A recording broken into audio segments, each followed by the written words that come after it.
Welcome to another episode of Pistons of Fury. In this episode, we finish up the fab work on the tail light hidden fuel light filler on my 1966 Dodge Coronet station wagon.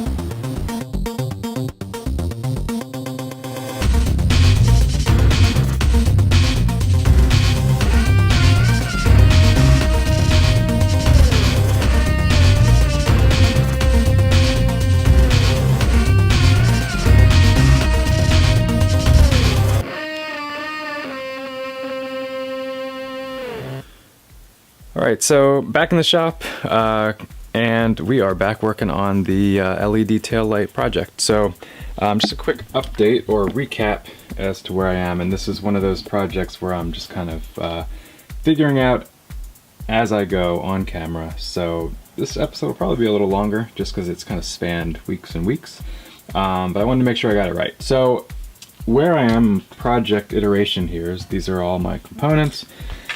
This is a completely disassembled and hacked apart LED tail light, generic from Amazon.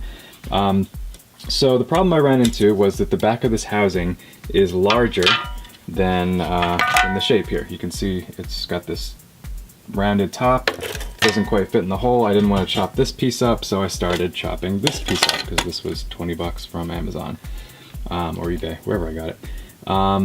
So I was on a good path, but then I realized I would have to basically mount this flush to the back of that where it would press against the tail light lens, so I'm not too cool with that. Plus it would not be weatherproofed, and on top of that I wouldn't have any way to mount this entire assembly to a hinge.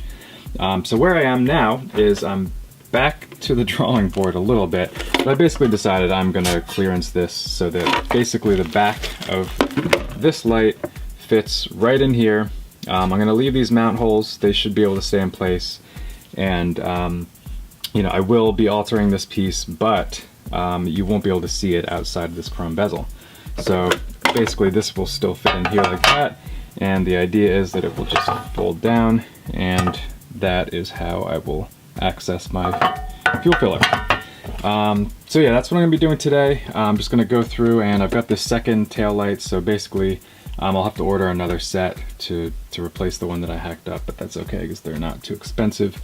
And then what the other thing this does is it gives me these secure mounting points. These 3 bolts are mounted in this plastic casing. It's pretty secure, so as long as I mount this securely to this piece over here, then I will actually have a pretty sturdy setup to build my hinge off of. So that's what I'm going to be doing today, just modifying this to adapt to the back of this, and then clearancing this so everything kind of fits snugly in there and is waterproof and sealed.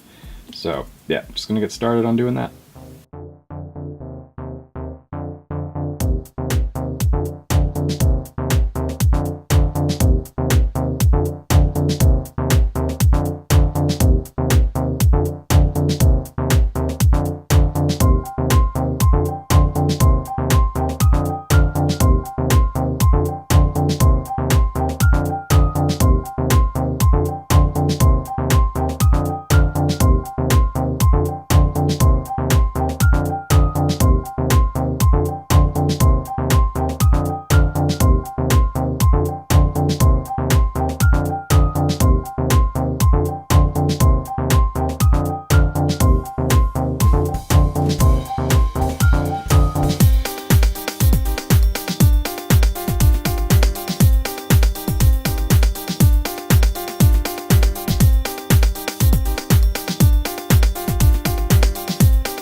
Alright, so this is what I've come up with.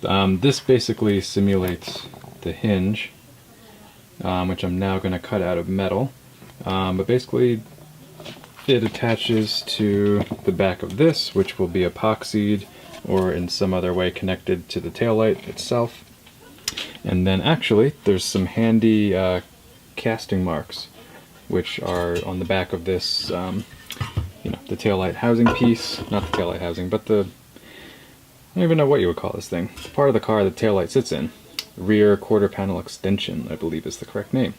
So yeah, we have these bosses that are left over from the casting, so what I'm going to do is I'm going to punch some center holes in here, and I'm going to drill and tap these, and that's where this hinge will get mounted. So I've got this extended part, and then there will actually be a pivot right here, and then the rest of this will just be like some 20 gauge sheet metal. I have a feeling that that will be enough, and then it'll give me, it'll be just flexible enough for me to shape it into the correct hinge shape. So yeah, let's not mess this up.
Okay, so a quick update on where we're at. So basically this is what I'm working on, And so let's see, I don't remember when the last time I updated this was. So what we have here is this is just 16 gauge sheet metal that I have kind of formed into a hinge. It's got to have this curvature right here to push it out as it goes down. So I don't know the exact geometry of it, but that's kind of how it works. So this is just a typical little Ace Hardware hinge, pinned hinge. I've got tack welded in place here. As you saw before, I tapped, or drilled and tapped these two bosses. They kind of look like these little guys down here, which was very convenient. So just grab some stainless sheet metal screws or machine screws and have that secured in place. I'll probably Loctite those when I install it for real. Obviously I have a bunch of finish work to kind of come in here and trim up these pieces so they don't look so just half-assed put together. But basically this is kind of how it works. That's, well, it's not bolted in right now, but that's kind of how it comes out. So I need to figure out a way to tie down these wires, and then I also need to epoxy. I have some like 1800 PSI epoxy that I'm going to attach the back of my tail lamp assembly onto the LED panel, and that should keep it in place, and it should also help waterproof it. So epoxy in place, and then I'll probably put some silicone sealer on there to seal up any holes to make sure I don't get any moisture inside of there. And yeah, I think once I have that epoxied in place, this thing will be pretty much operational. I guess the only, now what I'm thinking is, I'm just hoping this doesn't come out too far in the back of the car and interfere with how it mounts to the car. So something else to think about, which I probably need to go check now. So yep, just gonna keep moving.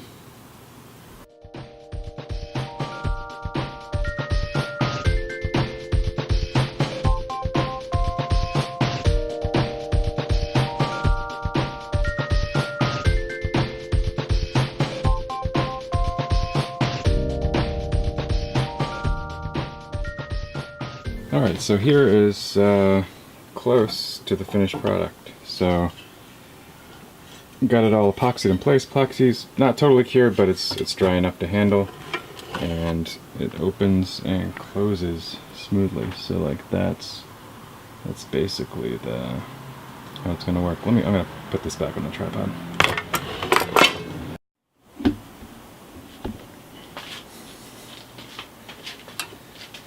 Alright, so here it is, closed form. Looks just like the back of a 1966 Dodge Coronet station wagon.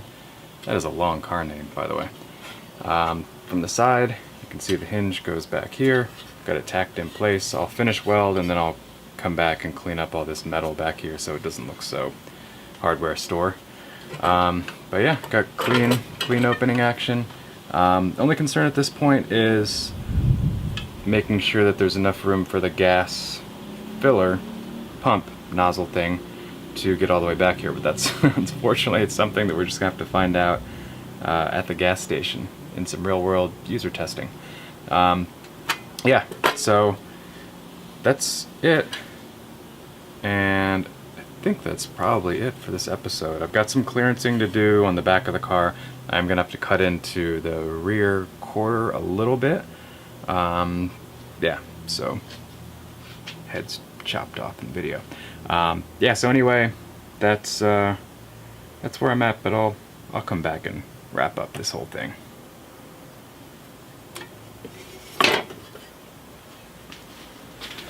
Alright, so that's a wrap for this project. Got the fab work done on the fuel filler, and it's a pretty big milestone. It's taken me a couple weeks, with these engineering / fabrication projects. You kind of never know, unless you've done it before, you don't know how long it's going to take.